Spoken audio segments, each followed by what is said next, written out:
Her house was like her, neat, unassuming, with a sharpness beneath the surface. Her pruning paused as the familiar voices of Mrs. Hartnell and Mrs. Price Ridley drifted up from the lane. Gossip in St. Mary Mead didn't need fuel, it burned perpetually, fed by the smallness of the village and the sharpness of tongues. "I'm telling you, Edith," Mrs. Hartnell said, her voice the brittle kind that could snap twigs, "he's got a secret, that Sir Alistair. Vanishes for 10 years, comes back with heirs, thinking he's some lord of the manor again. Mark my words." Mrs. Price Ridley, ever the voice of scandal-fed indignation, huffed. "A man like that doesn't bury himself abroad for no reason." "There are stories, my dear. Rumours.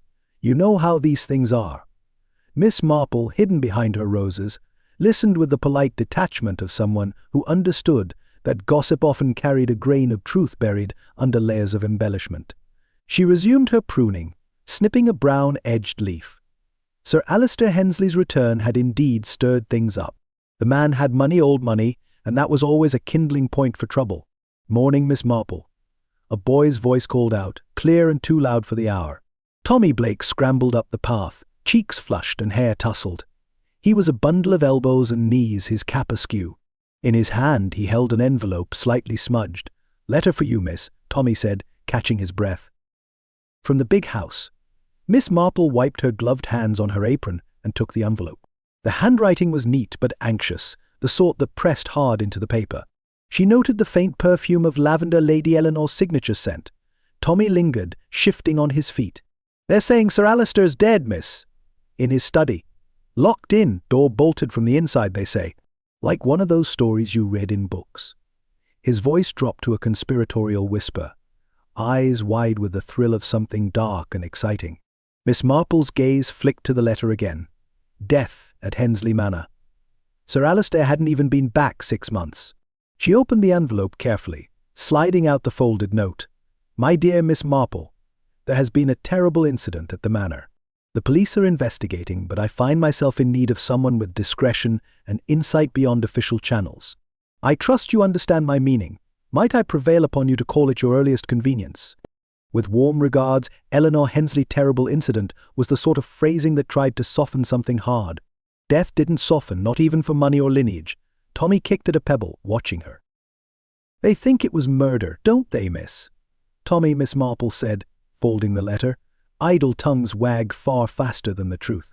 You'd do better to mind your schoolwork." "But school's out," Tommy protested, grinning. She smiled faintly. "Then mind your manners instead."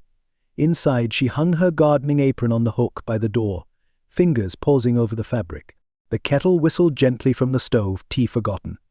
She had no fondness for the dramatic life, provided enough of it without seeking more, but Lady Eleanor's note was not the sort of thing you ignored. Not in a village where secrets fermented under genteel smiles. Miss Marple adjusted her hat in the hallway mirror, smoothing down her hair with an efficient pat. The hat was sensible, dove grey, with a modest ribbon. Respectable without drawing attention, just as she liked it. Outside, the walk to Hensley Manor was short, but telling. The village square buzzed with restrained excitement, neighbours nodding but their eyes hungry for details. Rumours moved faster than feet in St. Mary Mead. Hensley Manor rose from the morning mist like something out of an old painting, grand, slightly decayed, and aware of its own importance. Ivy crawled up the stone walls, windows staring down like old judges who'd seen too much. At the gate stood Inspector Harold Benton, coat collar turned up against the chill, face set in the expression of a man who thought more of rules than of people. He spotted her immediately and sighed, the sound heavy with preemptive frustration. "Miss Marple," Benton greeted, voice dry as a spent matchstick. "Let me guess, called in for a neighbourly chat." "Lady Eleanor requested my presence," Miss Marple said mildly. Benton's eyes narrowed. "With all due respect, this is police business. We don't need village busybodies muddying the waters." "Of course," she replied, gaze calm. "I imagine your investigation will be thorough, Inspector. Though, if you ever find yourself tangled, sometimes an outside perspective can be clarifying." He grunted, clearly unamused. "We've got it under control." "Splendid," Miss Marple said. "No one would want things getting unnecessarily complicated."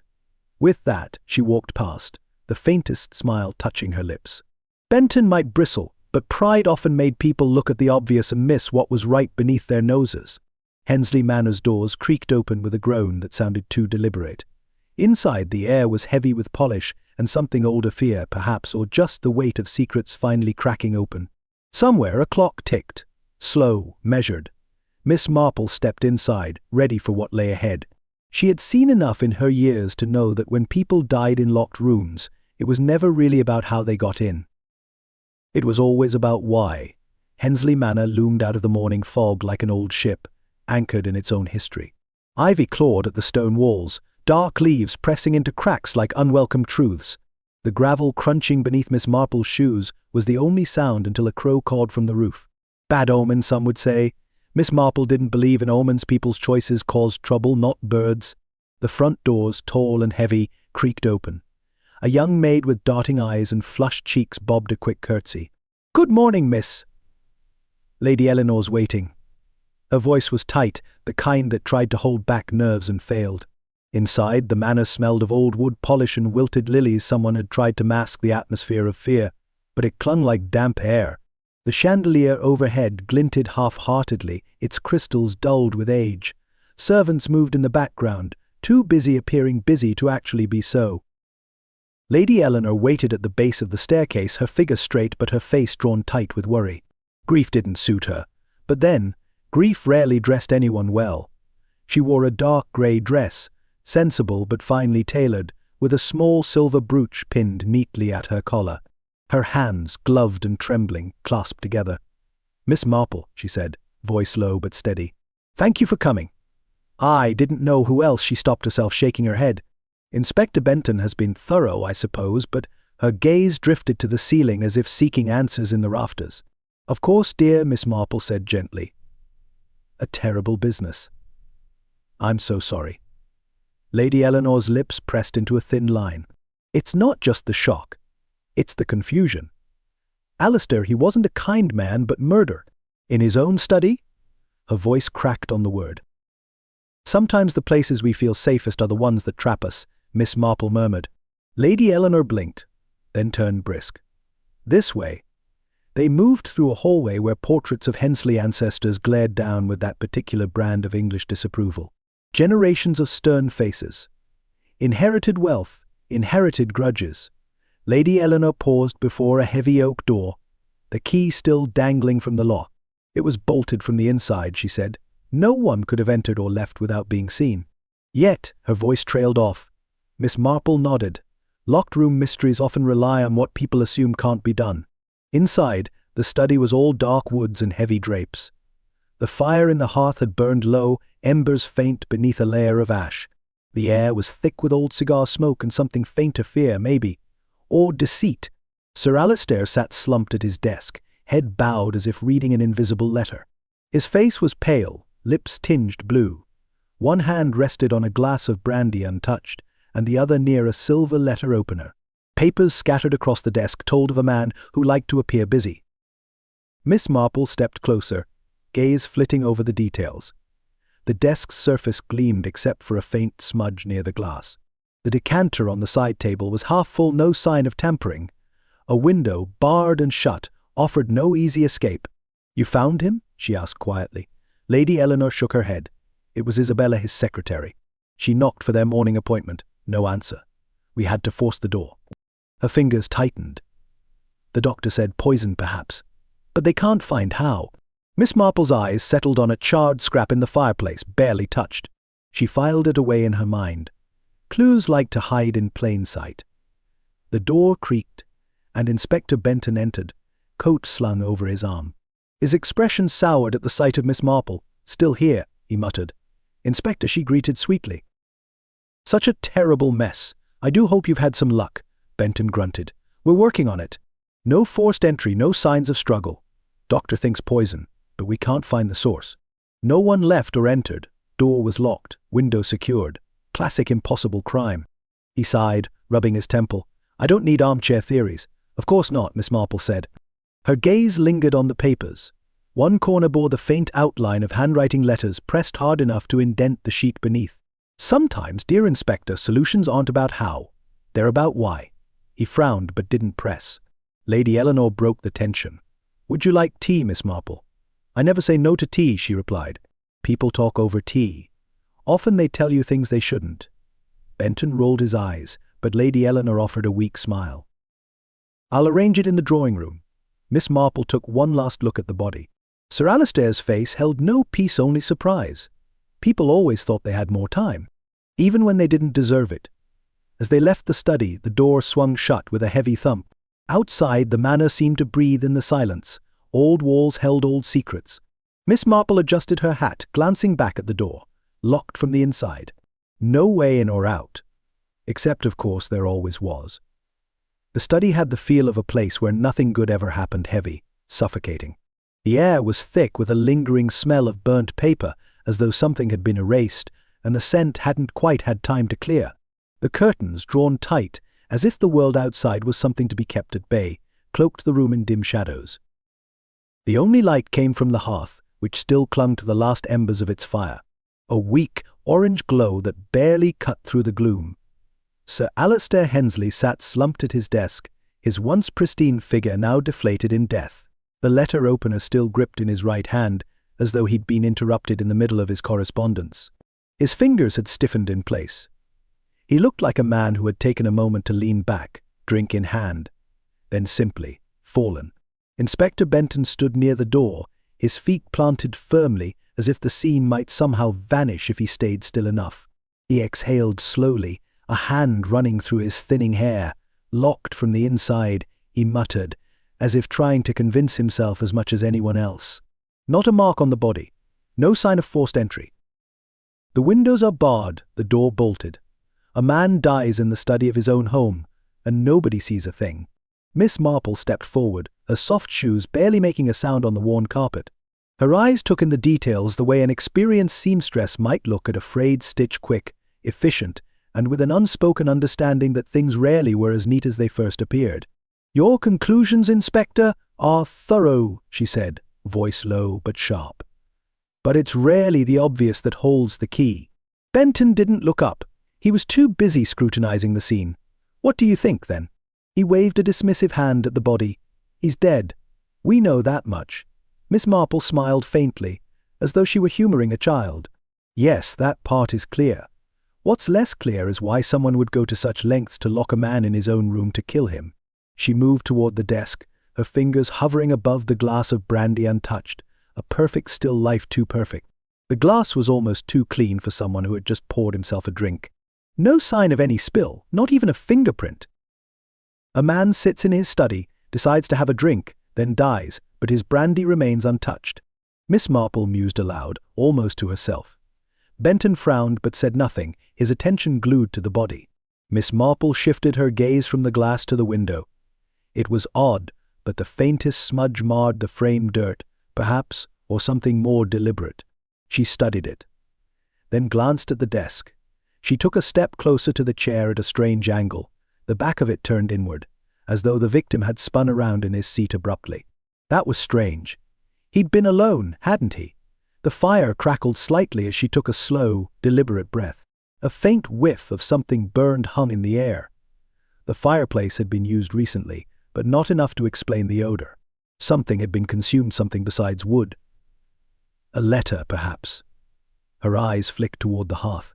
A few scattered ashes, but most of it was cold. She moved quietly to the fireplace, crouching down to get a closer look. There, among the ashes, a small fragment of charred paper caught her attention. It was torn at the edges but clearly had writing on it. She picked it up with care, pocketing it before Benton could notice. "Have you asked about the will?" Miss Marple asked, her voice almost conversational as she straightened. Benton blinked, a slight frown pulling at the corners of his mouth. "The will," he repeated. "We haven't gotten there yet. Why do you ask?" Miss Marple took a slow step back from the hearth, her gaze still on the body. "Because, Inspector, when people die suddenly, it's never the death that causes the trouble. It's what comes after." Benton grunted but didn't press the issue. His eyes flicked to the door, as though thinking about getting out of the room. "There's nothing else to see here. We'll have the coroner look at him properly." Miss Marple's gaze lingered on the desk one more time, then drifted to the door. "You're missing something, Inspector," she said softly. "Something that's staring you right in the face." Benton looked at her, his lips curling in a small, skeptical smile. "And what's that?" But Miss Marple didn't answer immediately. She didn't need to. She was already looking at the faint marks left on the back of the chair, the scuff on the rug, and the little scrap of paper that seemed insignificant now but would likely be a clue in time. Benton was too caught up in the lock, the mystery of the sealed room, to see what was plainly there. Miss Marple had learned long ago that the most important things were often the things people overlooked, the things they thought didn't matter. She turned toward the door, then paused, one last glance at the body, a man dead in his own study. A room locked tight, a mystery neat as a pin, but Miss Marple knew better than to trust neatness. The best lies were always the ones that looked simple. As Miss Marple stepped into the hall, her mind worked quickly. She had been to too many locked rooms in her day, and it wasn't always the mystery of how someone died that mattered. It was the question of why they had to die in such a way, and that, she suspected, would take a bit more digging. Benton followed her, but she didn't let him catch up. There were questions in her mind that had to be asked, and some that only the right people could answer. The sound of teacups clinking against delicate saucers filled the air, a sound Miss Marple had long associated with evasions, confessions, and the occasional well-meaning distraction. Lady Eleanor's drawing room was as much a statement of status as it was a place of mourning velvet curtains, a grand piano that seemed more a symbol than a practical instrument, and a set of chairs arranged around a low table, the edges of the upholstery frayed but still held together by the importance of their namesake. Lady Eleanor, dressed in mourning black that still held an air of aristocratic grace, had insisted on serving tea, though it was clear her hands were trembling as she passed the cup. She said little, focusing on the task of pouring, her eyes darting between the guests and the empty space where her brother's body had once lived. Miss Marple sat quietly, her knitting needles moving in smooth, practiced motions, though her eyes never strayed far from the others. She could feel the tension tightening in the room, too many old debts and resentments, wrapped in genteel manners and thinly veiled civility. This was a family, and like most families, it was riddled with secrets. "Tea, Miss Marple?" Lady Eleanor asked, her voice faltering only slightly. Miss Marple took the cup, noting the faintest tremor in Eleanor's hand.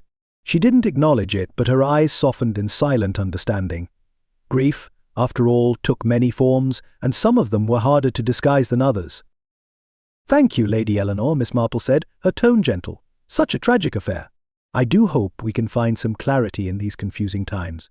Lady Eleanor gave a strained smile, but it didn't quite reach her eyes.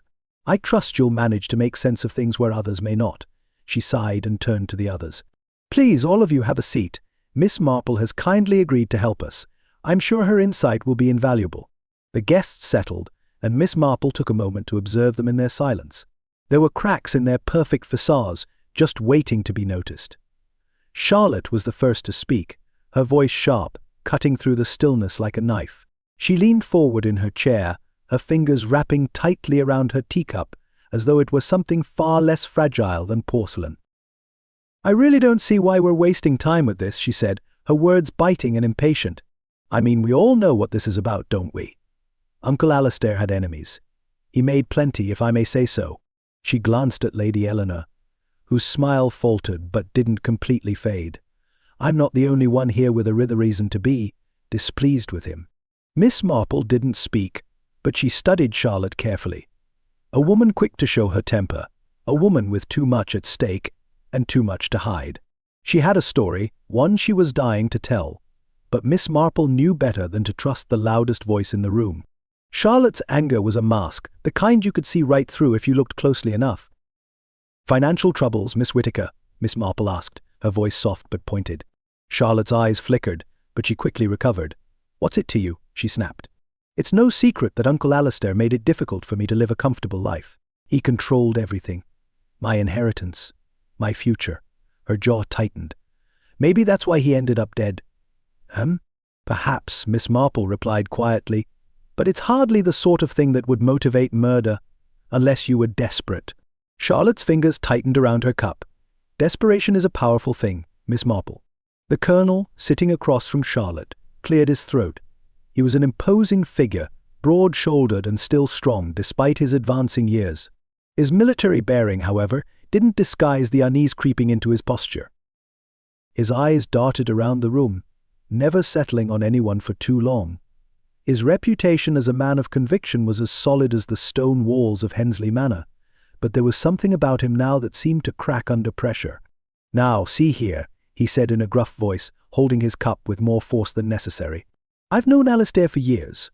We had our differences, but nothing that would make me take his life." He paused, glancing at Charlotte, then Miss Marple. "There was no quarrel between us, if that's what you're suggesting. No reason for me to be involved in this nonsense." Miss Marple nodded slowly. "But you were seen arguing with Sir Alistair, Colonel. Just a few days before his death, if I'm not mistaken." Colonel Vane stiffened. "That's ridiculous. I've had more arguments with that man than I care to remember, but I didn't kill him. I had no reason to. No reason at all." Miss Marple's voice was calm, almost too calm. "Could it be that your reasons were financial?" She let the word hang in the air for a moment. "The war left many people with debts. Some are harder to pay off than others." Colonel Vane's face flushed, but he didn't respond.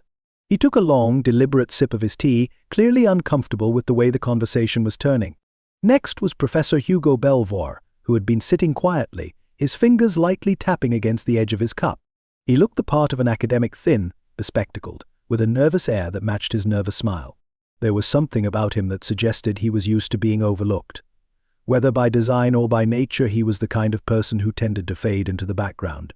"Sir Alistair was a difficult man," Professor Belvoir said, his voice measured, almost too polite. "But I assure you, Miss Marple, my work with him was strictly professional. I had no personal stake in his affairs." Miss Marple raised an eyebrow. "You were seen leaving his study the day he died, just hours before his body was discovered. Are you telling me that was just coincidence?" Belvoir's hand trembled slightly, but he didn't look up. He cleared his throat. "I was simply assisting him with a matter of personal interest. Nothing more." "Nothing more?" Miss Marple asked, her voice deceptively soft. "No hidden motivations? Perhaps a financial interest in Sir Alistair's collection of rare artifacts?" Professor Belvoir shifted uncomfortably in his chair. "My work is, well, it's not about profit." But even as he said it, Miss Marple could see the lie in his eyes. The greed was there, just beneath the surface, hidden behind a veneer of propriety. Lastly, there was Isabella Ferreira, Sir Alistair's secretary.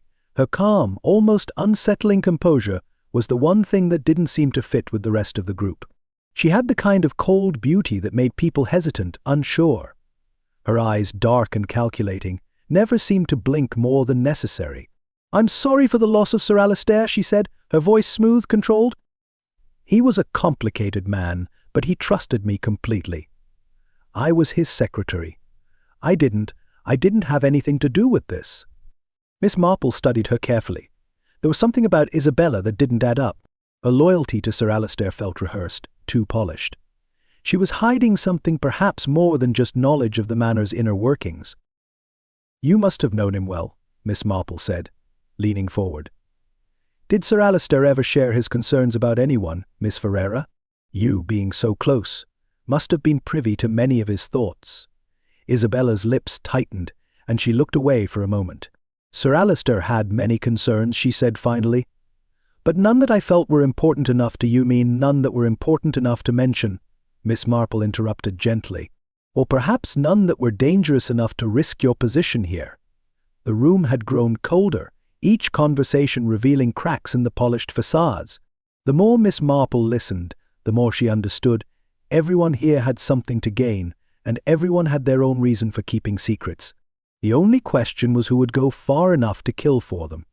The drawing room had become a battleground of words. The atmosphere inside Hensley Manor was thick with the kind of tension that didn't need to be named. It hummed in the air, curled between the cracks of the floorboards, wrapped itself around the teacups and the glasses of untouched whiskey. People spoke, but their voices didn't fill the space so much as occupy it, like the quiet before a storm. Miss Marple sat in the same chair she'd occupied earlier, the one near the window where she could see the restless movements of the servants out of the corner of her eye. They had their own worries, their own secrets. She had learned long ago that the people closest to the scene often saw more than they realized, at least when they stopped pretending they didn't. Inspector Benton, however, wasn't one to notice subtleties. His attention was firmly fixed on Colonel Richard Vane, who sat across from him with his jaw tight and his arms crossed. Vane, who looked every bit the part of a soldier who had seen better days, held his posture stiff, as though trying to maintain control over a situation that was quickly slipping from his grasp. "Colonel," Benton began, his voice rough with irritation, "it seems your financial disputes with Sir Alistair were more than just a passing concern. Is it not true that you stood to gain quite a bit from his unfortunate demise?" Colonel Vane's brow furrowed, his eyes narrowing. "I've heard enough of that already. I had no interest in killing Alistair, and I'm sick of the suggestion." His voice was low, but the edge in it was unmistakable. Miss Marple, watching the exchange from the periphery, could see the cracks beginning to show in the colonel's otherwise stoic demeanor. Benton had a way of pressing people just hard enough that they didn't realize they were slipping. "Your debts," Colonel Benton continued, ignoring the tension in the room as though it didn't exist. They were substantial. "You and Sir Alistair, you didn't see eye to eye on many things, did you?" Vane's face reddened, but he stayed quiet for a moment. Then, with a grunt of frustration, he responded, "Yes, I had debts, who doesn't? But that doesn't make me a murderer." Miss Marple took a sip of her tea, letting the quiet moment stretch. The colonel's discomfort was palpable, and though it was tempting to press further, Miss Marple knew better than to rush. She had seen this dance before. "Inspector," she said, her voice gentle but firm, "perhaps you might consider the matter of the gardener." Benton paused, narrowing his eyes. The gardener. His tone was dismissive, clearly uninterested in anything that didn't fit neatly into his theory. "Yes," Miss Marple said, her eyes narrowing slightly as she studied the people in the room. "The gardener wasn't around during the timeline of Sir Alistair's death. Don't you think that's a curious detail?" Benton waved a hand, a gesture that clearly dismissed her observation as inconsequential. "Gardener or no gardener, the facts remain the same. The man was killed. We need to look at the more pressing issues, like Colonel Vane's financial situation." Miss Marple's gaze flicked briefly to the colonel, noting the way his fingers twitched at the mention of his debts. It wasn't the kind of twitch someone made when they were innocent of a crime, but it wasn't quite enough for a confession, either. "Of course, Inspector," she said softly, but the words were sharp enough to slice through the tension. "But sometimes it's the little things that make all the difference. The gardener is missing. He hasn't been seen for hours, and yet his absence seems to be of no concern. Could it be that he knew something? Or perhaps someone didn't want him to be seen?" Benton shot her a look, the corners of his mouth curling downward in frustration. "We're looking at the right people, Miss Marple," he said, his tone heavy with arrogance. "The gardener doesn't matter. It's the family we need to focus on." Miss Marple said nothing for a moment, allowing Benton to stew in his own certainty.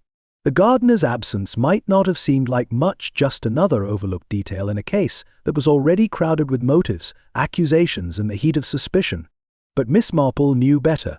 She had seen enough of these kinds of things to recognize that the most innocent-seeming elements were often the ones that unraveled the whole story. Colonel Vane shifted uncomfortably in his chair, his gaze now fixed on the window, as if the weight of Miss Marple's words had landed squarely on his shoulders. He was trying to hide it, but the unease was there, simmering just beneath the surface. "I didn't kill him," Vane muttered again, though now it sounded less like a statement and more like a plea. Miss Marple's eyes flicked over to him, then to the rest of the room. Each of them had a role to play, and none of them were free from suspicion. Charlotte had been quick to lash out earlier, her anger a thin veil for something deeper. Perhaps her financial troubles were more dire than she let on. Professor Belvoir had been polite, but his evasiveness said everything. And Isabella, there was something cold about her, something calculating beneath that calm exterior. But it was the gardener's absence still lingering in the back of her mind that kept tugging at her thoughts. The conversation dragged on, a series of half-formed accusations and shifting alliances. Benton kept pushing, focusing on the obvious targets, Colonel Vane, whose debts and gruff demeanor were a perfect match for Benton's conclusions. But Miss Marple saw something more, something that Benton missed in his rush to pin the crime on the first plausible suspect. As the guests filtered out, one by one, Miss Marple lingered.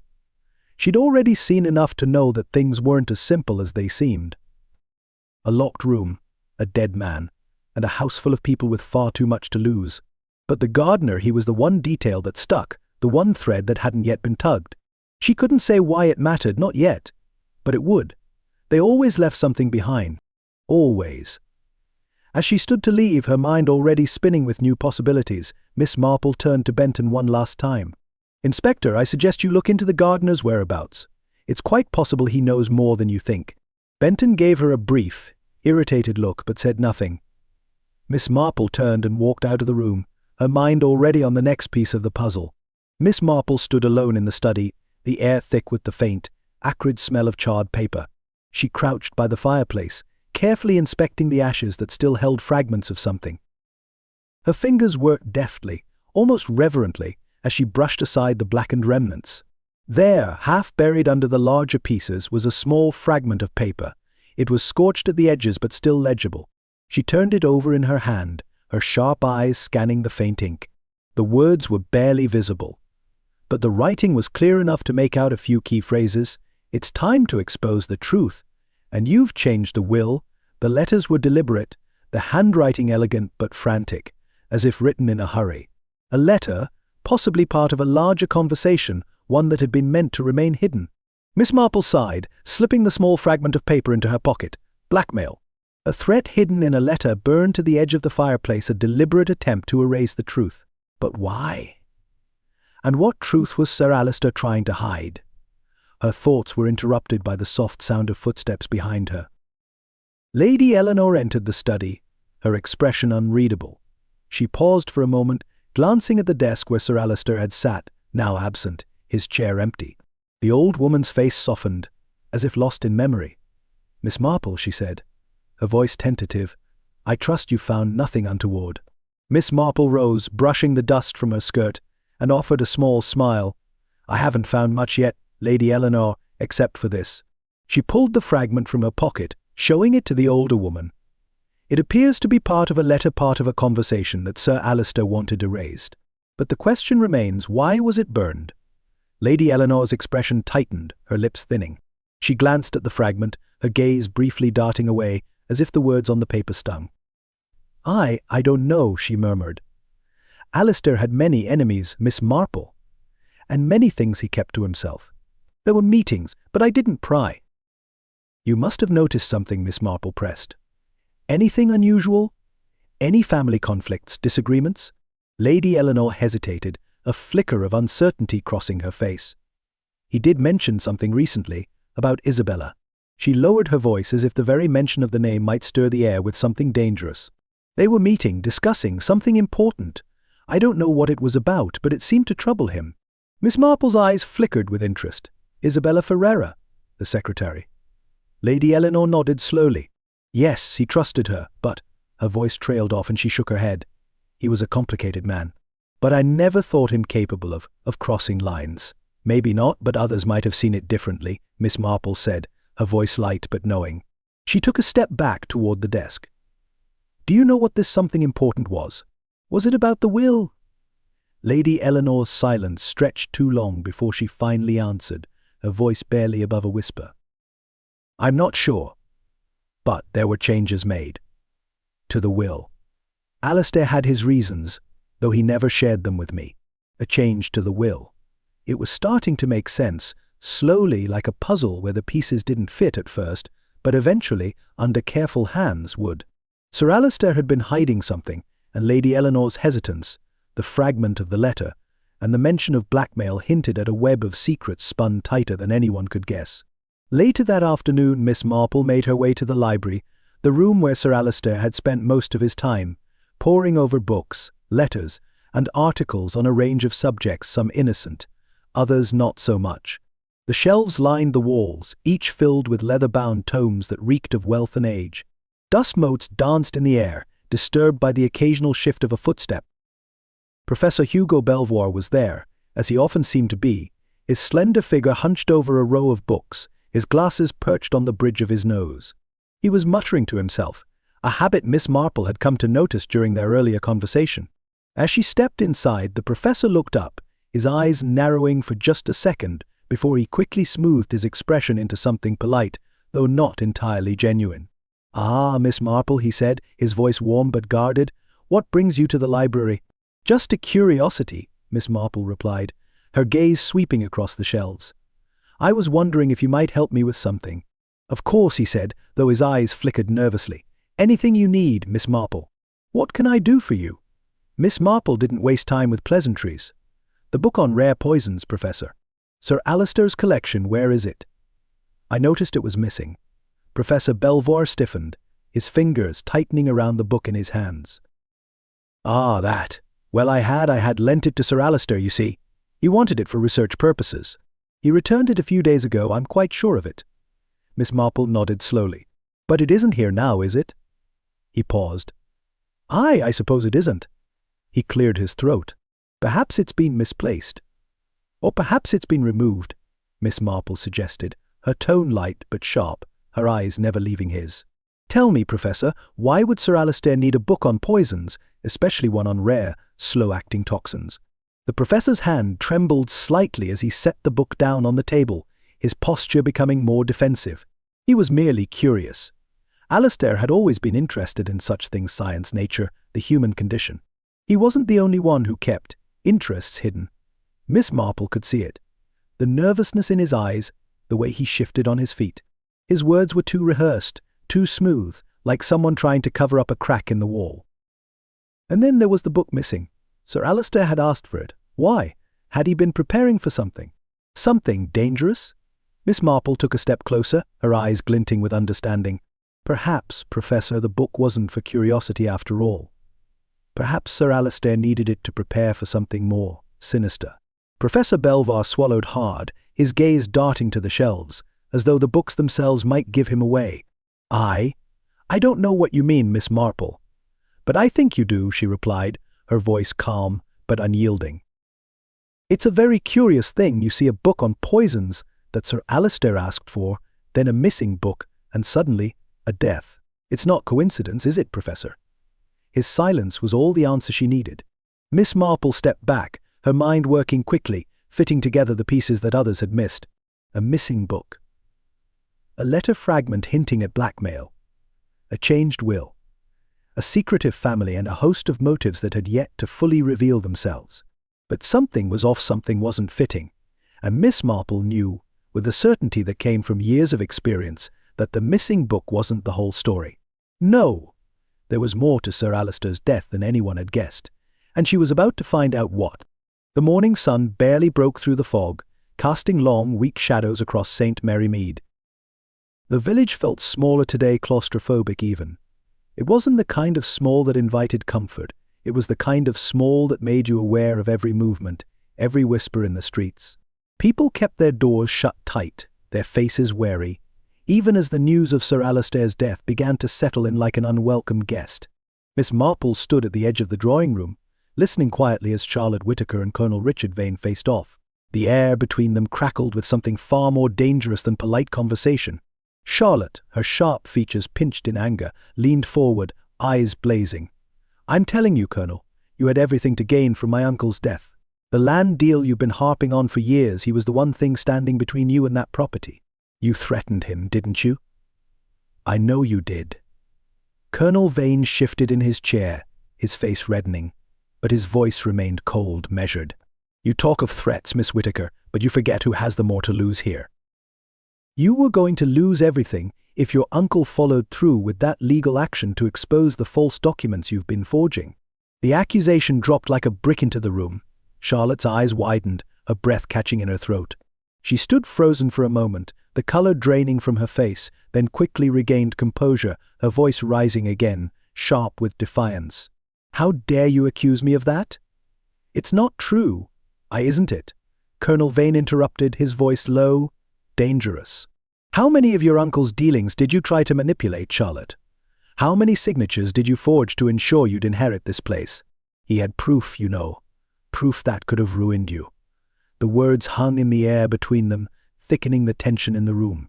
Charlotte's eyes narrowed, and her hands clenched into fists. "You think you can just throw accusations around because I'm in trouble? That's rich coming from someone who's been in debt up to his neck for years." A voice was rising with each word, as if to drown out the weight of the truth in her accusations. The colonel didn't flinch, but Miss Marple saw the way his eyes darkened. He was no saint, but neither was Charlotte. Both of them had too much to hide, too many motives that aligned in all the wrong ways. The threads of their stories were beginning to pull too tight.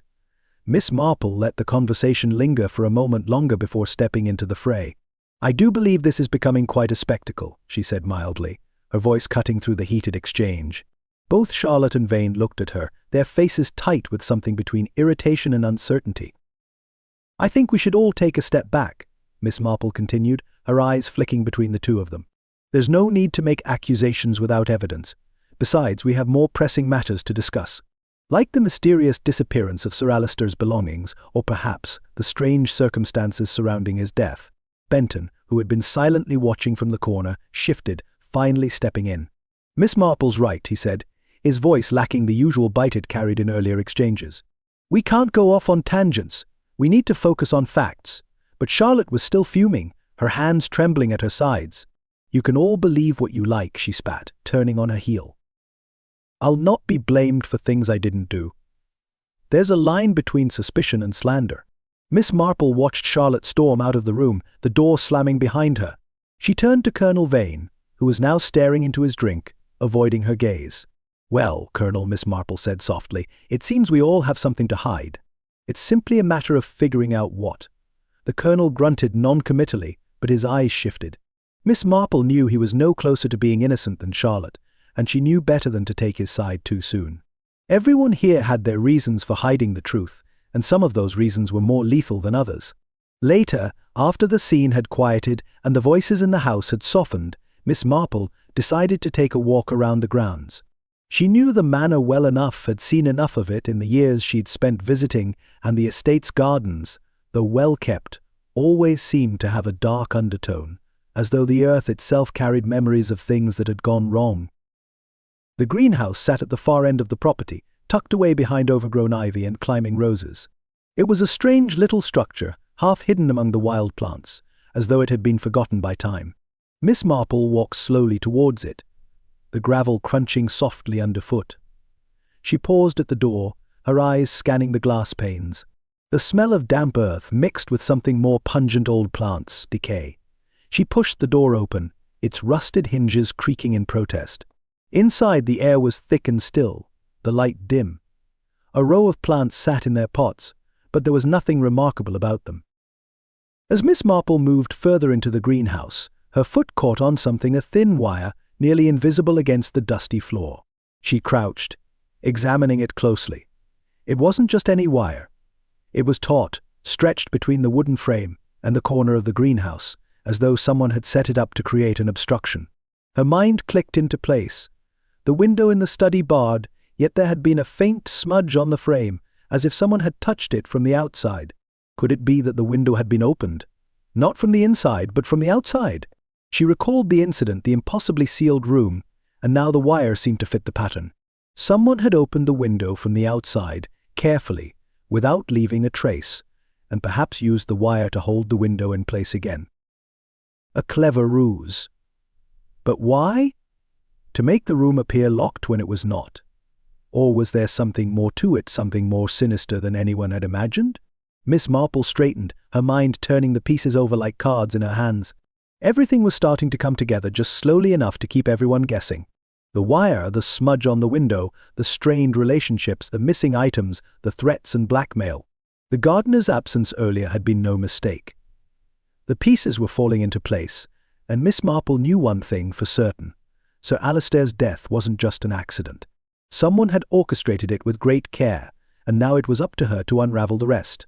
She turned and walked back toward the house, the wire still fresh in her mind. She had work to do. And for the first time in days, she felt a spark of certainty.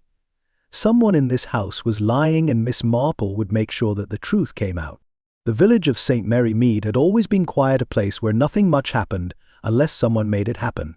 But ever since Sir Alistair Hensley's death, the quiet had been suffocating.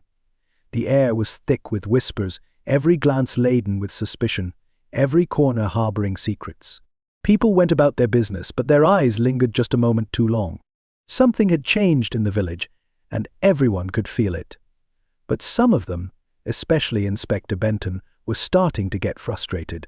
In the drawing room, Miss Marple sat near the window, knitting as she always did, while Inspector Benton paced back and forth, his boots clicking against the floorboards with each step.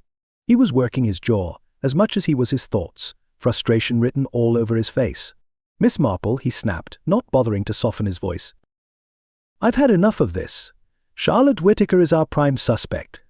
She's got the motive, the opportunity, and a damned good reason to want Sir Alistair dead.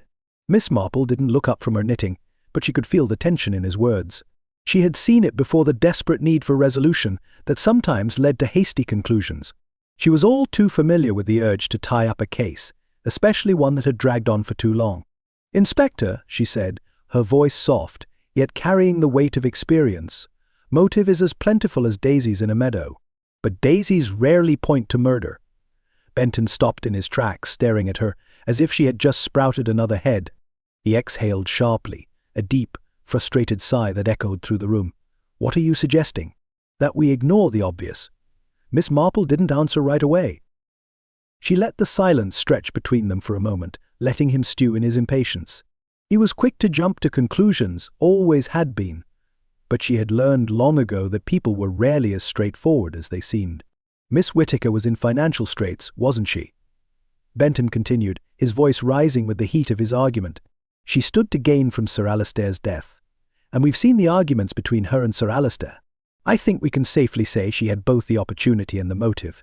Miss Marple set her knitting down carefully and turned to face him. Her eyes, sharp and steady, met his with quiet conviction. You're right, Inspector. Charlotte Whittaker had motive, she had opportunity. But that doesn't mean she killed him. Benton shook his head, as though trying to shake off the weight of doubt that Miss Marple's calm reasoning had introduced. But the evidence is tricky, Miss Marple interrupted, her voice gentle but firm. Circumstantial evidence has a way of leading you down the wrong path, especially when it's too neatly arranged. It's like a puzzle with pieces that fit but don't belong together. Benton hesitated, his jaw tightening. He didn't like being told he was wrong, and Miss Marple knew that. But her words had done their job, planted a seed of doubt in his mind, just enough to make him pause and think. He ran a hand through his hair, clearly irritated but unwilling to push further. So, what do you suggest, Miss Marple? We just let her go? Miss Marple didn't answer immediately. She stood up slowly, smoothing her dress as she crossed the room. She didn't need to rush, didn't need to convince him. She had all the time in the world. No, she said, her voice low, almost to herself. I suggest we keep looking. There's always more to find, Inspector. More than we've seen so far. Later, as the evening set in, Miss Marple took a walk through the gardens. The air had grown heavier, the dusk creeping in with the promise of more uncertainty. The path was familiar, well-worn, as though she had walked this way many times before. But tonight it felt different, like everything in the village. The stillness of the ground seemed to be holding its breath, waiting for something to break the silence. She passed the greenhouse, its frame cloaked in creeping ivy, the glass panes reflecting the last of the fading light. It had always been a quiet, forgotten part of the estate.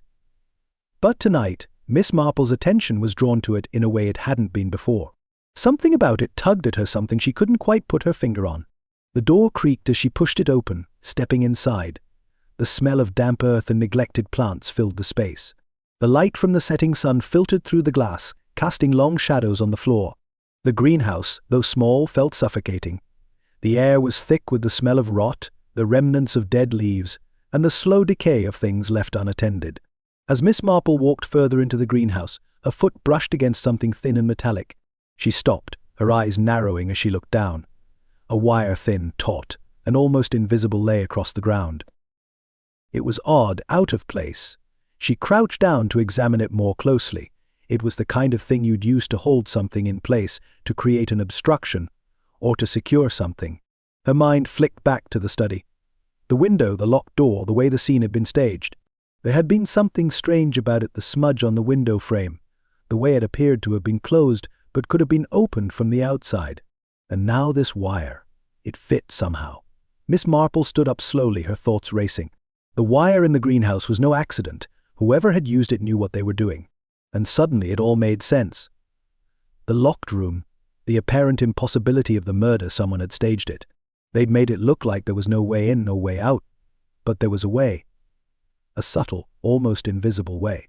The puzzle pieces were starting to fall into place. But the bigger question remained, who had the nerve, the cunning, to orchestrate such a thing? Miss Marple took a deep breath, the cool evening air filling her lungs. It was almost time to stop waiting for the truth to show itself. She could feel it, just beyond her reach, waiting to be uncovered, like a hidden thread ready to unravel the whole story. The question now was whether anyone would be ready to face what they'd find when the truth finally came to light. And Miss Marple, she'd been ready for that moment all along. The manor was quieter than usual that night, the kind of stillness that always seemed to precede something significant, though its arrival was never exactly predicted. Outside, the wind picked up, rattling the windows and carrying the scent of rain across the garden. Inside, the air was thick with the scent of old books and unspoken tension. Miss Marple sat in the drawing room, the dim light of a single lamp casting shadows on the walls as she reviewed her notes. A mug of tea, long forgotten, sat cooling beside her. The events of the past days played out in her mind, jumbled yet connected in ways only she seemed to understand. Her eyes narrowed as she skimmed over her notes again. Sir Alistair had been discussing toxins with Professor Belvoir, an odd conversation for someone who seemed so healthy, so confident in his own invincibility. But had that been the case?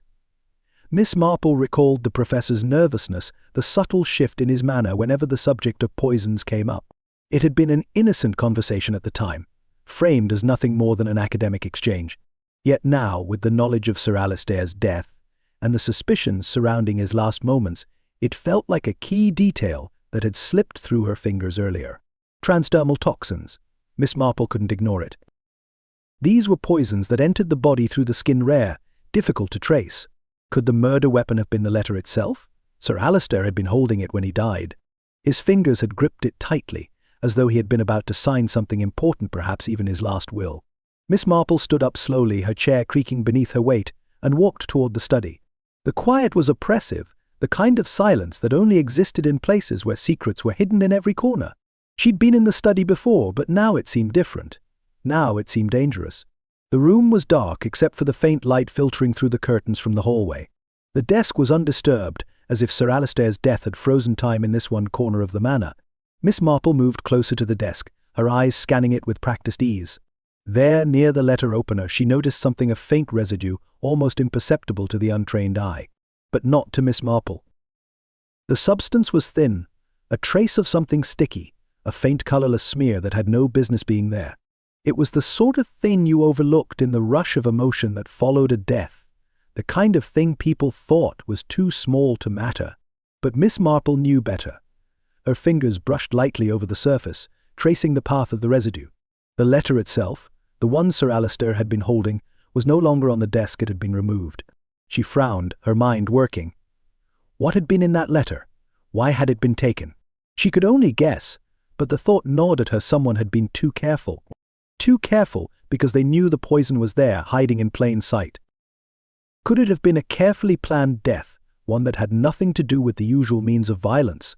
Was the poison not injected, not ingested, but transferred through the very thing Sir Alistair had trusted? Her thoughts were interrupted by a quiet knock at the door. Isabella Ferreira entered the room, her movements graceful but deliberate. Her face was a mask of composed sorrow, but Miss Marple had seen enough to know it didn't reach her eyes. There was something about the woman that always made Miss Marple uneasy, as if she were a little too practiced in the art of pretending to be just what she wanted others to believe. "You've been thinking, Miss Marple," Isabella said softly, though her voice held an edge of something else. "You've been looking for answers, haven't you?" Miss Marple didn't answer immediately. She simply studied Isabella, letting the silence stretch. The woman had been loyal to Sir Alistair, or so she claimed, but loyalty was a funny thing when it came to money. Finally, Miss Marple spoke, her voice calm but cutting. "I've been thinking about many things, Miss Ferreira. I've been thinking about your relationship with Sir Alistair. You were close to him, weren't you?" Isabella's eyes flashed briefly, but she composed herself quickly. "He was a good man. He gave me work when others wouldn't. I've always been grateful for that." "Yes," Miss Marple said thoughtfully, her gaze narrowing. "Grateful. And yet you were also involved in his affairs. You knew his business better than anyone, perhaps too well." Isabella's composure wavered for just a moment, but it was enough for Miss Marple to see the lie in her eyes. "I did what I had to do," Isabella said quietly, but there was bitterness in her tone now. "Sir Alistair had his secrets, and he wasn't always a kind man. But he was family, and yet he tried to cut me off. Tried to change everything." "Change everything?" Miss Marple asked. What do you mean? Did Sir Alistair plan to alter his will? Isabella stiffened at the question. Her lips pressed into a thin line, and for a long moment she said nothing. Miss Marple took a step closer, her presence imposing in its quiet way. Yes, he did, Isabella finally admitted, her voice laced with bitterness, but not in the way you think. He had the gall to try and make things right with people he'd wronged. He was going to give me nothing but his pity. So I made sure that would never happen. Miss Marple studied Isabella, noting the way her words seemed to slip, how easily they shifted when the topic grew uncomfortable. There was something cold about her now, something calculating. You were going to inherit nothing. Miss Marple's voice was soft, almost sympathetic, but you had so much to lose, didn't you? And yet, Sir Alistair's last attempt at reconciliation left you with nothing but resentment. Isabella's face darkened. I didn't kill him, she said quickly, though the way she said it made Miss Marple wonder whether she was protesting too much. I didn't have to. He was weak, he was going to do the right thing, and then he changed his mind. I would never harm him. But Miss Marple wasn't convinced. She knew something was missing. Something in Isabella's story didn't fit. The woman was still too calm, too controlled. She had been present in the house the day Sir Alistair had died, and Miss Marple could feel the thin thread of connection tightening around Isabella's presence. I see, Miss Marple said quietly, her eyes never leaving Isabella's. But you were near the study, weren't you? You were there when Sir Alistair was found.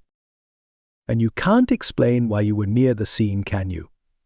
Isabella faltered, her gaze flicking away, and for the first time, the mask slipped.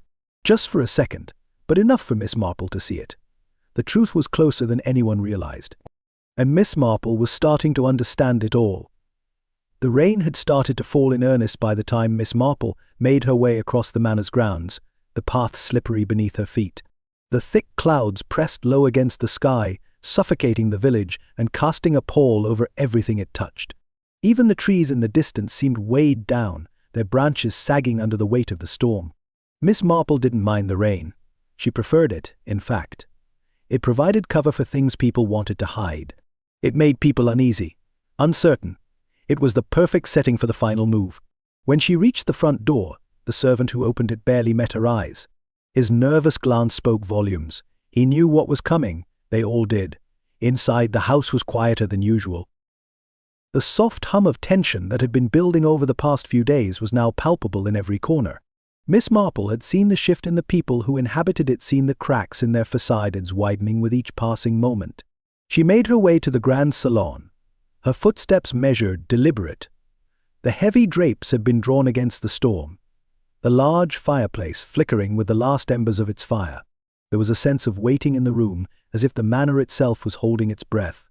When Lady Eleanor entered, her face was strained but composed. She held herself stiffly, her gaze wary. The guests suspects, more like had been summoned, though Miss Marple had given no explanation for the gathering. She hadn't needed to. Lady Eleanor had understood without words. Miss Marple turned to her. Lady Eleanor, she began, her voice calm, I believe it's time we gathered everyone in the grand salon. It's tradition, after all. Lady Eleanor hesitated for a moment, as if trying to discern the true purpose of this meeting. But in the end, she gave a single nod and moved to the door. In minutes, the room filled with the heavy presence of everyone Miss Marple had been studying for days. The guests filed in, their expressions a mixture of curiosity, suspicion, and the kind of nervous energy that people wear when they know something is about to unfold. Inspector Benton, still in his coat, despite the warmth of the room, stood by the door, arms crossed, looking as though he had been dragged into this by force. He was a man of action, used to moving quickly, to finding answers. But Miss Marple had forced him into a position where he was now the observer. Miss Marple, he said with a strained smile, though his voice carried a trace of skepticism, I don't know what you're planning, but I hope you're not expecting me to just sit here and wait for the mystery to solve itself. Miss Marple smiled back, her expression serene. Inspector, I believe you'll find that this method works better than you might think. The guests took their places, each of them trying to seem at ease, though their eyes betrayed them. Charlotte, her posture tight, barely met anyone's gaze. Colonel Vane's usual air of control seemed to have slipped, replaced by something closer to dread. Isabella, as ever, remained calm, but there was a sharpness to her gaze now, a readiness that hadn't been there before. Miss Marple's eyes flicked to each of them as they settled in, taking their positions like actors on a stage. And in many ways, that's exactly what they were. As the last of the servants left the room, Miss Marple turned her attention to the group. Her voice broke the silence. "I asked you all here because it is time we address the facts. There are too many questions that have gone unanswered, and it is time to untangle them." Lady Eleanor stood by the fireplace, her hands clasped tightly in front of her. "We all know what's at stake here, Miss Marple," she said, her voice tight. "But we cannot proceed without understanding the truth." "Precisely," Miss Marple replied. The words calm but weighty. The truth is often buried beneath layers of misunderstanding and assumptions. But when you peel back those layers, it's always the simplest thing that stands out. The room went still. Sir Alistair was not just murdered. Miss Marple continued, her eyes scanning the faces of the room, watching for reactions. He was made to look as though his death was an accident carefully staged, as though he'd been trapped in his own study. But the truth is, someone wanted it to look like an impossible crime. They wanted us to believe it couldn't have been done. She paused, letting the weight of her words settle. "I've been looking at the clues, the pieces of this puzzle, and I've found something that none of you have considered." Miss Marple's gaze shifted to each person in turn. "You've all been too quick to point fingers at each other, and too quick to jump to conclusions." The tension in the room was palpable. Benton's jaw tightened, but he said nothing. The others shifted in their seats, clearly uncomfortable with the sudden shift in the room's energy. "Everyone here has something to hide," Miss Marple continued, "but it's not the obvious motives that matter. Greed and jealousy are easy to see, but the deeper motivations, the ones that hide beneath the surface, those are the ones we need to examine closely." The silence stretched, thick and heavy. Charlotte, who had been sitting with her arms crossed, shot a glance at Colonel Vane. "You think this is some sort of game?" she spat. "We're all supposed to just sit here and listen, while you accuse us one by one?" Colonel Vane shifted, his discomfort now more obvious. "Enough, Charlotte," he muttered. "Let's not make this worse." "Ah, yes," Miss Marple said with a slight smile. "Let's not make it worse. But let's make sure we're not missing anything." She turned to Lady Eleanor, who had been unusually quiet. "Lady Eleanor, you know better than most what's at stake here. Your brother made some changes before his death. I think you've been holding on to a secret one that you haven't shared with anyone." Lady Eleanor's face remained neutral, but Miss Marple could see the flicker of anxiety in her eyes. I don't know what you mean, Miss Marple." "Of course you do," Miss Marple replied. "You've been hiding it because it's not something you want anyone to know." The will. The changes Sir Alistair made were more than just financial. They were personal. And they were meant to be secret. Lady Eleanor remained silent, her hands tightening around her shawl. "Everyone has a reason for what they do," Miss Marple said softly, her eyes now scanning the faces of the group. "But we all know one thing. In the end, it's not about who had the best motive. It's about who had the courage to act on it." The room was now entirely still, everyone in attendance holding their breath. They had all known the truth, deep down, but Miss Marple had brought it into the light. The storm outside seemed to grow louder as the air inside thickened, the tension building to a breaking point. "Now," Miss Marple said, her voice cutting through the silence, "we can talk about the truth. But first I need to know who is willing to face it." And with that, the final act of the mystery was set into motion. The storm outside had escalated as Miss Marple gathered the remaining pieces of her puzzle. She was calm, too calm for some, but beneath her composed demeanor was the quiet certainty that she was closer to the truth than anyone had realized. The grand salon was filled with tense silence as she stood before the group, her hands resting lightly on the back of a chair. Inspector Benton, Colonel Vane, Charlotte, and Isabella sat in the large, opulent room, their eyes fixed on Miss Marple. The weight of their gazes was almost tangible, but Miss Marple didn't flinch. She had long since learned the value of quiet certainty. "I asked you all here," Miss Marple began, her voice low but cutting through the storm's rumble, "because we are at a turning point. The crime, you see, was never as impossible as it seemed. The locked room, the bolted door, the window, it was all a carefully constructed illusion." The room seemed to hold its breath as Miss Marple continued, her gaze flicking toward the study door. "Everything pointed to a locked room mystery, didn't it?" she asked. "A door locked from the inside, a victim seemingly trapped in his own study. A perfect scene for a puzzle. But puzzles, Inspector Benton, are only as complicated as the minds that build them." Benton shifted in his chair, clearly uncomfortable with the direction of the conversation. But Miss Marple wasn't deterred. She moved toward the door that led to the study and gestured for them to follow. As they entered the study, Miss Marple made a show of inspecting the window frame, just as she had the first time she entered the room. She paused at the window, her eyes narrowing. "Now, I want you all to imagine something," she said, turning to the group. The window was closed, bolted from the inside.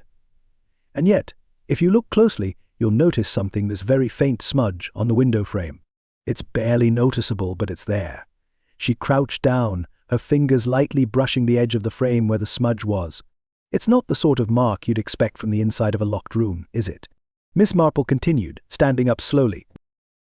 It's the sort of mark you'd expect if someone had opened the window from the outside. The wire, you see, is the key. She gestured to a thin, taut wire that now lay across the frame. It had been so carefully set up, nearly invisible, that no one had noticed it at first. This wire, Miss Marple said, would have been used to unlock the window from the outside. You see, the window wasn't locked at all, not from the outside.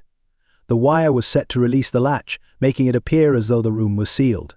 Whoever did this knew exactly what they were doing. She paused, letting the realization sink in. It's simple, really. Someone had to ensure that Sir Alistair died in his study locked in, with no sign of escape. But they also had to make sure that no one would see how it was done. Benton shifted uncomfortably, his fingers tapping against his knee. So what does this mean for the murder weapon? "Ah, the murder weapon," Miss Marple said, her voice taking on a slightly wistful tone. "That's where it gets interesting, Inspector." She turned and approached the desk, where the letter opener still lay, untouched by anyone's hand. "It wasn't the letter opener that killed Sir Alistair," Miss Marple continued. "It was the letter he was holding, the one he opened before dinner." She walked over to the desk and gently lifted a piece of parchment that had been folded carefully in half. It was unmistakable Sir Alistair had opened this letter, and Miss Marple knew what was inside. The faint traces of a slow-acting toxin lingered near the edges of the paper, invisible to most, but there. "A transdermal toxin," Miss Marple murmured. "Applied to the letter." Sir Alistair gripped it tightly, possibly without thinking. The poison seeped into his skin slowly until it was too late. The group exchanged uneasy glances. Miss Marple could see the realization dawning in their eyes. The crime was more calculated than they'd ever suspected. Miss Marple stood still, letting the tension hang in the room before turning to the group, her voice cool and composed. "Now, let's address the real question, the motive. Sir Alistair's death wasn't just about money, as some would like to believe. It wasn't about a quick gain. It was about something far deeper. Let's walk through each of you, shall we?" Her eyes swept the room, resting on Charlotte first. "Charlotte Whittaker, you had the most to gain, didn't you? Your uncle had a way of keeping you in financial distress, always dangling the inheritance just out of reach. But when you were pushed to the edge, when you realized that your uncle was going to change his will, you took matters into your own hands. A forged document, a little blackmail, and suddenly the inheritance was yours. But your greed blinded you. You thought you could control him, but he had already started to act on his own." Charlotte's eyes flashed with anger, but she said nothing, her hands shaking slightly. Miss Marple moved on, her gaze now turning to Colonel Vane. "You, Colonel, are a man of pride. And pride is a dangerous thing. You had debts, long-standing ones. Sir Alistair's refusal to sell you that land was a point of contention. You felt trapped, desperate. He had something you wanted, something you couldn't afford to lose. But it wasn't just about the land. It was about his refusal to acknowledge your worth, to give you what you felt was your due." The Colonel shifted uncomfortably, his face a mask of bitterness. And then, Miss Marple continued, there was Professor Belvoir. A man of intellect, of great knowledge, but with a troubling moral conflict. Sir Alistair's research into rare poisons threatened to expose your past, didn't it? You were no stranger to the darker side of science. But when Sir Alistair started to press you for answers, you panicked. You couldn't afford to let him reveal what you had done. And so, you set the stage for his demise with a subtle poison and a well-timed death. Belvoir didn't flinch, but his eyes were cold, dead cold. "And last but not least," Miss Marple said, her voice hardening as her gaze settled on Isabella Ferreira, "you, Miss Ferreira, had your own reasons for hating Sir Alistair. His sudden attempts at reconciliation, his promises to include you were an insult to your years of loyalty. You thought you deserved more. When he gave it all away, trying to make things right with everyone he'd wronged, you saw red. You resented him for trying to make amends when you knew he could never undo the past. His attempt to be fair only reminded you of the years of manipulation he'd put you through. Isabella shifted uncomfortably, the guilt written plainly on her face, though she tried to hide it. Miss Marple stood tall, her eyes scanning the room. Each of you had a hand in this, but only one of you had the nerve to follow through. The tension in the room reached its peak. No one spoke, but the truth hung heavy in the air, like smoke that couldn't be blown away. Miss Marple smiled faintly. And now we wait for the truth to surface because it always does eventually. The storm had long since died down, leaving the manor still and quiet, its walls heavy with the tension that seemed to seep into every room. The grand salon was no exception. The large fireplace flickered weakly in the corner, casting shadows on the faces of the assembled guests.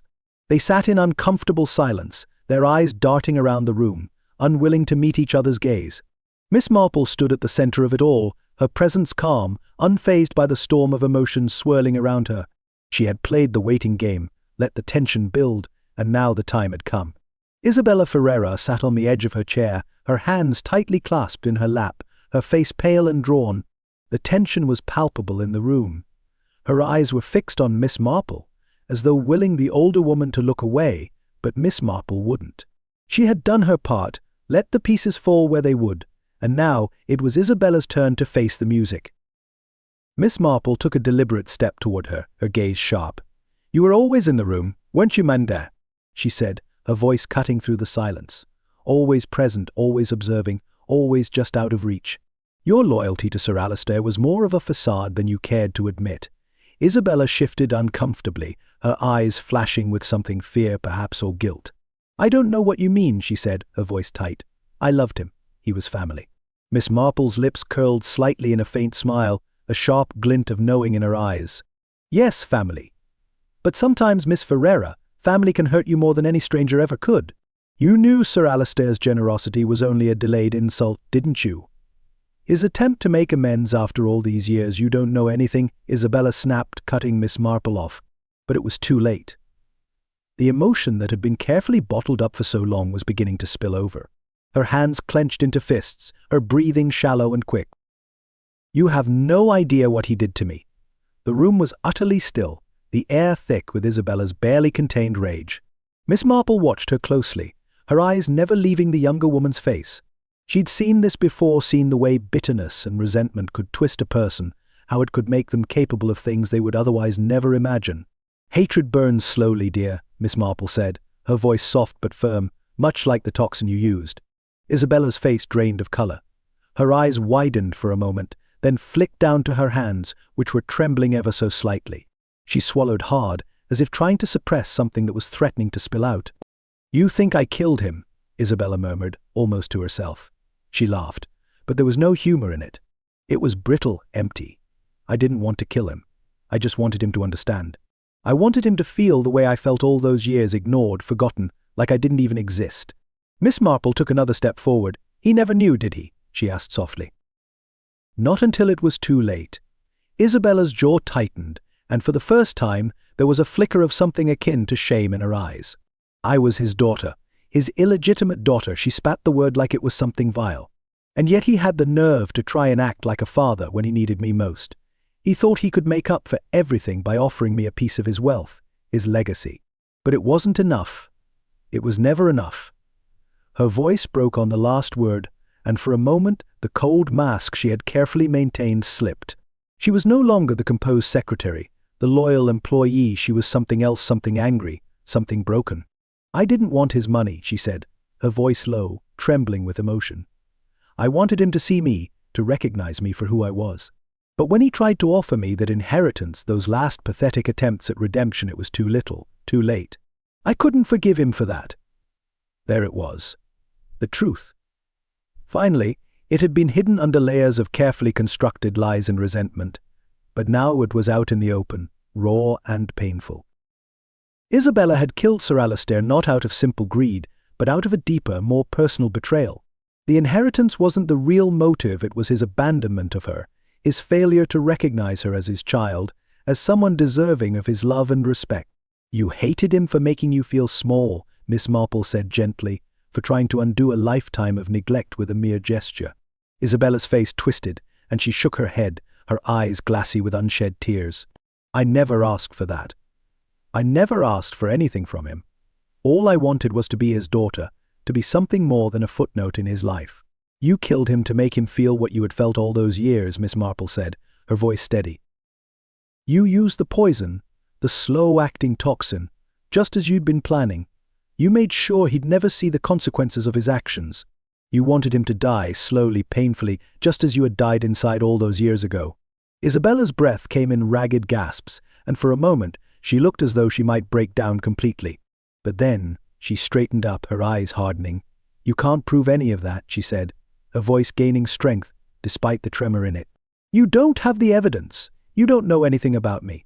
You think you can just walk in here, put the pieces together, and solve everything. It's not that simple. Miss Marple's expression softened, but her eyes remained sharp. Oh, but it is, my dear. It's always that simple. People like you always make the same mistake, thinking that nobody will notice the small things, the quiet moments that betray the truth. But I noticed. I saw the wire. I saw the smudge on the window. I saw the way you moved, how you manipulated the situation without anyone realizing. Isabella's shoulders sagged, and for a moment she looked defeated. The anger faded, replaced by something colder, emptier.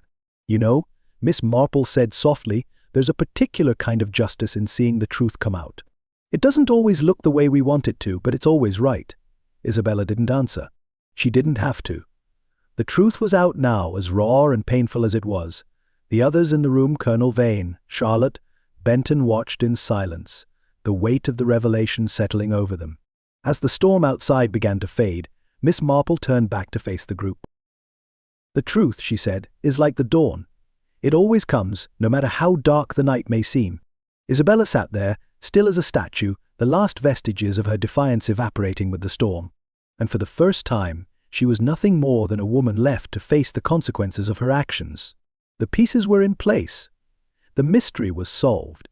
And Miss Marple, as ever, had seen it all long before the others had. The rain had stopped, leaving St. Mary Mead in an eerie, damp stillness.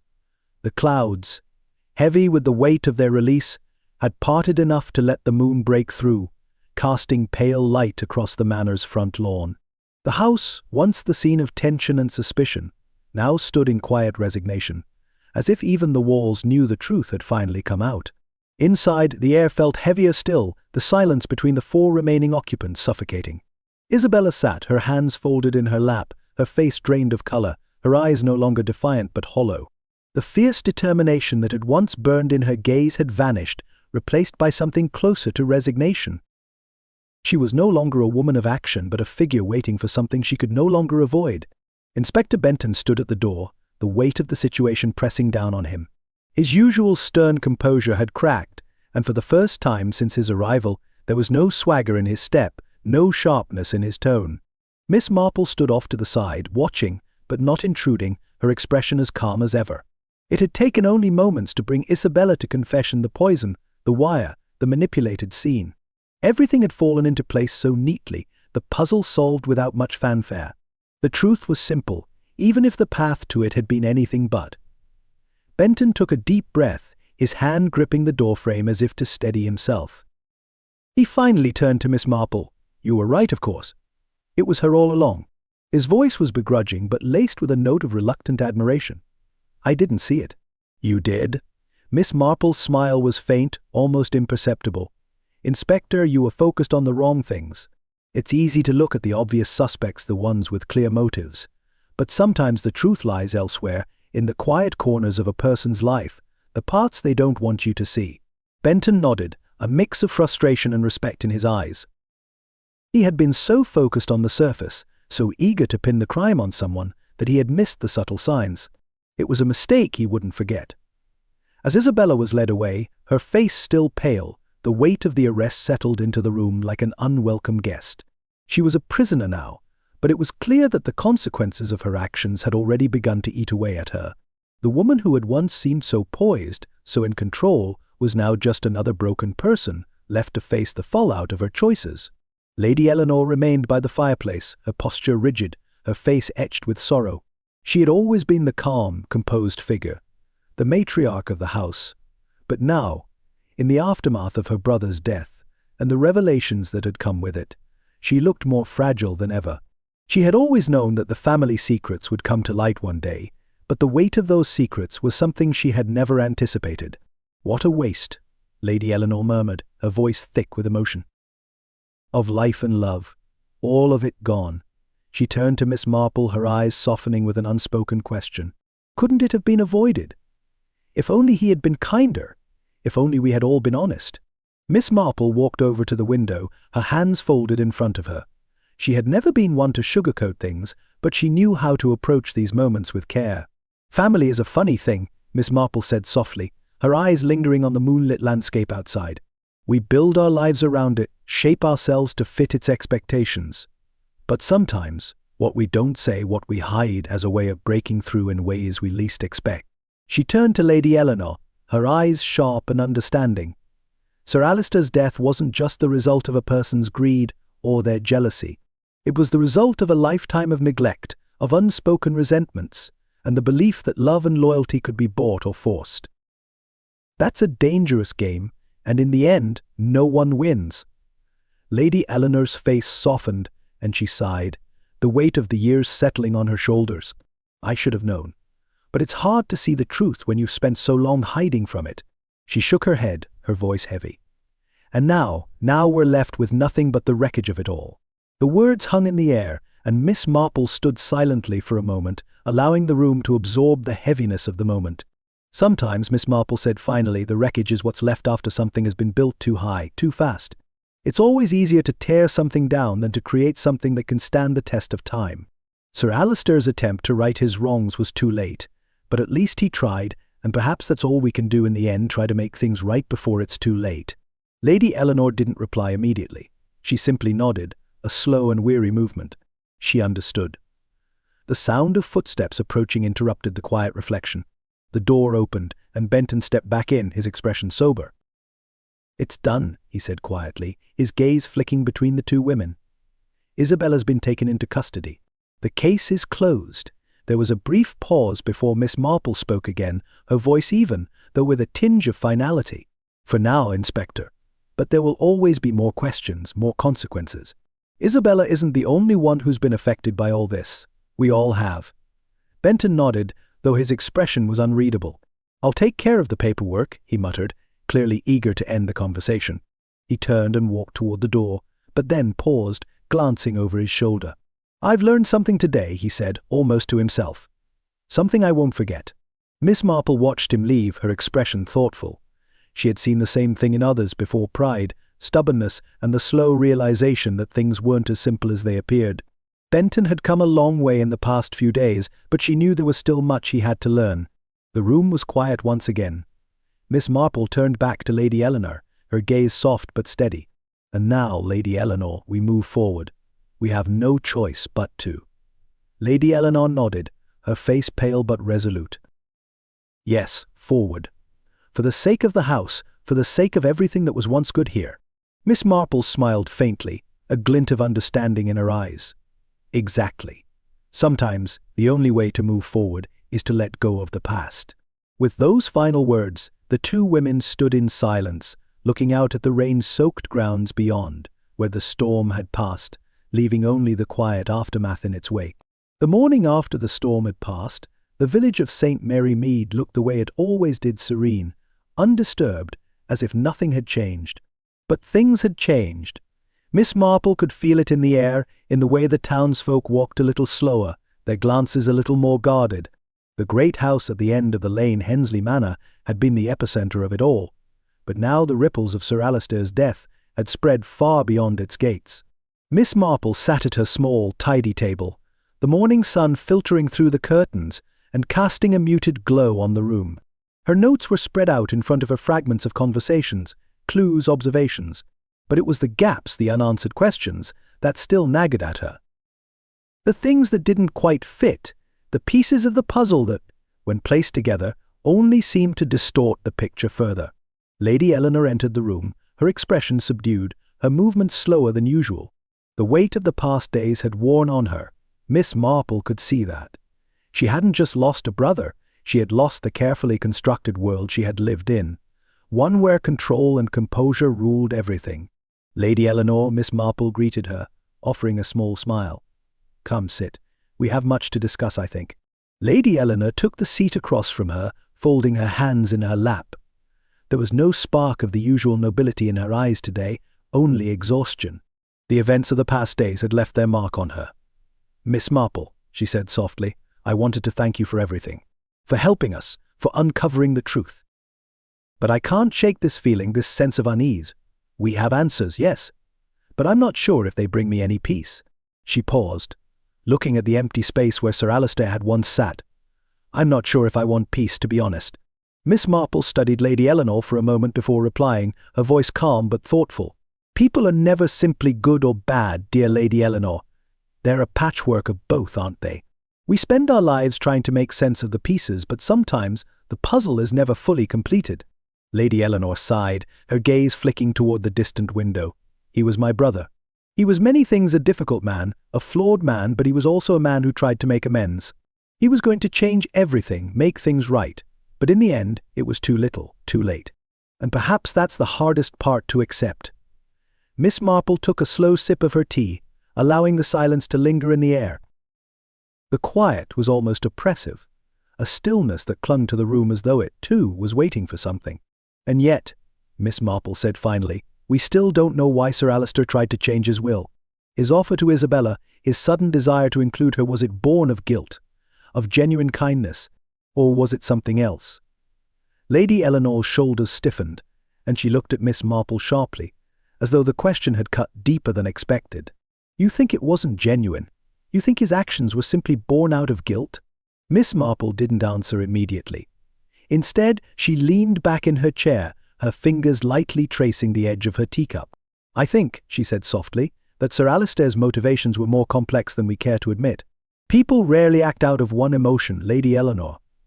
The truth is often a mix of many things, regret perhaps, but also pride, perhaps a desire to absolve himself of past sins. But did that desire to amend things truly extend to Isabella?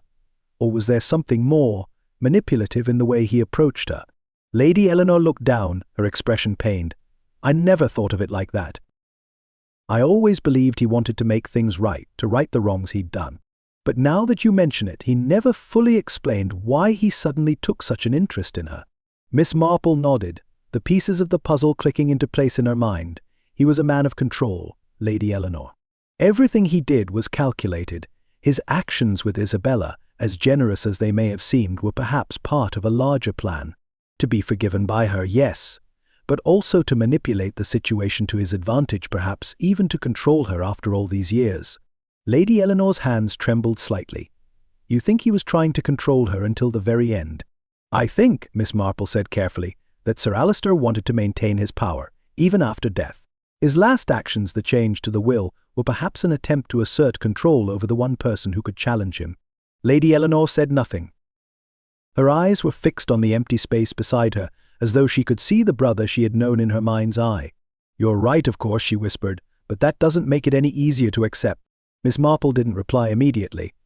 The truth was hard to face, especially when it involved the people we loved. But she had seen this too many times before: the desire to control, to bend the world to one's will, and the tragic consequences when that control slips away. As the afternoon stretched on, Miss Marple and Lady Eleanor sat in the study, discussing the events that had unfolded. The house, once filled with tension and chaos, now felt strangely empty. It was as though the very walls were exhaling, releasing the pent-up pressure that had been suffocating them all.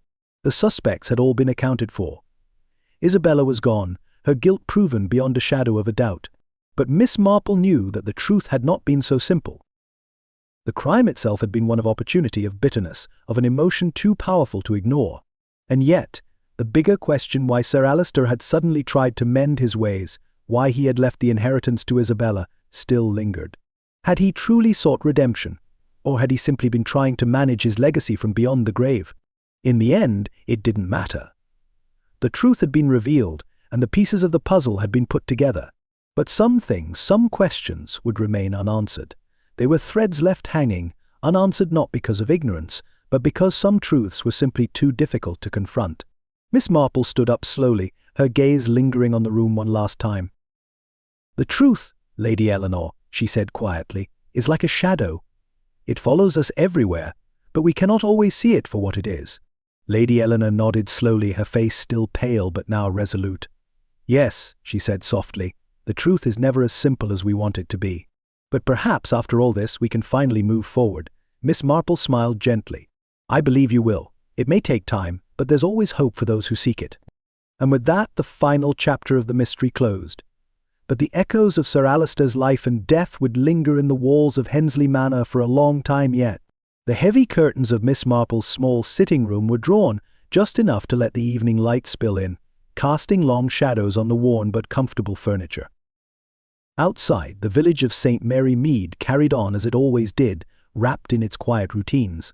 The cobblestone streets glistened with the remnants of the morning's rain, and the scent of damp earth hung in the air, mingling with the faint aroma of fresh bread from Mrs. Taylor's bakery.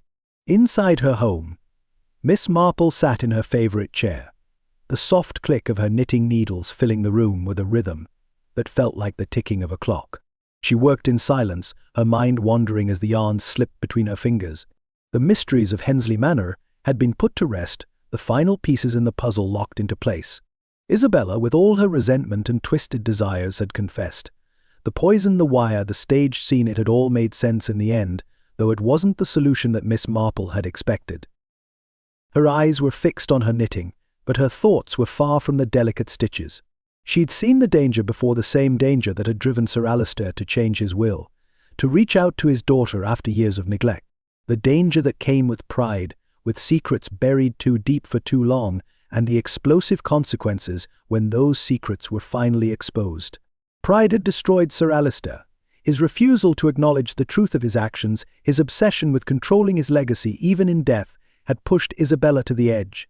But it had been his pride, in the end, that had created the conditions for his own demise. And it had been her pride, too, that had kept Lady Eleanor in the dark for so many years, allowing a family to drift apart without ever realizing how much was being lost. The soft sound of a knock at the door broke her reverie. Miss Marple put down her knitting and rose to answer it, a slight smile forming on her lips. She already knew who it was. Mrs. Hartnell, as predictable as ever, stood on the doorstep, looking far too eager for an ordinary Wednesday afternoon. Her round face was flushed with excitement, her eyes darting over Miss Marple's shoulder, as if she were scanning the room for something more than its quiet, domestic comfort. "Good afternoon, Miss Marple," Mrs. Hartnell said, stepping inside without waiting for an invitation. "I thought I'd come by, see how you were doing after all that business at the manor. Such a dreadful thing, isn't it? So much family trouble. I hear there was quite the scandal." Miss Marple nodded, a polite smile on her face. "Yes, quite the scandal, Mrs. Hartnell. It's always the way with families, isn't it? So many secrets, so many misunderstandings. In the end, they all come out, and it's never quite what you expect." Mrs. Hartnell sighed dramatically, lowering herself onto the armchair by the fireplace. "Oh, you're right, Miss Marple. And it's always the quiet ones, isn't it? So much hiding behind closed doors." She cast a quick glance around the room, her voice dropping to a conspiratorial whisper. "I'm just glad it wasn't someone closer to me, you know. All that inheritance business, can't imagine how it feels to have such things thrust upon you." Miss Marple smiled gently, her hands returning to her knitting. "Oh, I wouldn't worry too much about inheritance, Mrs. Hartnell. There's always something to be learned from family squabbles. It's never about the money after all." Mrs. Hartnell leaned forward, her eyes wide with barely contained excitement. "Oh, but surely, Miss Marple, there's more to it than that. People don't just go around killing each other for no reason, do they? What was it really about? I've heard the most outrageous rumors: money, jealousy, even love." She paused, glancing over her shoulder to ensure no one else was listening. "And of course there's always that mysterious will." Miss Marple chuckled softly, setting her knitting aside and folding her hands in her lap. "Oh, just an old family quarrel, dear. Nothing worth knitting one's brow over." Miss Hartnell's eyes flickered with disappointment, but she quickly recovered, a forced smile replacing her curiosity. "Oh, of course, Miss Marple. Of course. I suppose some things are best left in the past." She paused, her gaze flicking toward the window, as if expecting someone to appear.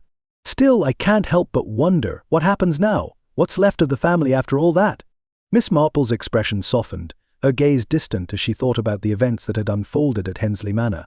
"The same thing that always happens, Mrs. Hartnell," she said quietly. "Life moves on. People heal, or they don't. The world doesn't stop just because one chapter ends." She smiled, though it wasn't a particularly happy one. "But the next chapter, it's always a little more honest, don't you think?" Mrs. Hartnell sat back, still unsatisfied, but clearly aware that Miss Marple wasn't about to provide the juicy details she was after. She sighed and glanced at the knitting on the table. "Well, if you ever feel like talking, Miss Marple, you know where to find me." Mrs. Hartnell stood up, smoothing down her skirt and heading for the door. "It's a pity about Sir Alistair, though. Such a good man, or so I thought." Miss Marple nodded, though her mind was already drifting back to the complexities of human nature, the layers of good and bad that made people who they were. "Yes, a pity indeed," Miss Marple said softly. "But then, no one is ever just one thing, are they?" As Mrs. Hartnell left, Miss Marple returned to her chair, picking up her knitting once more. She was content to let the village gossip swirl around her, untouched by it. The case was over, the mystery solved, but the threads of human behavior were never truly finished.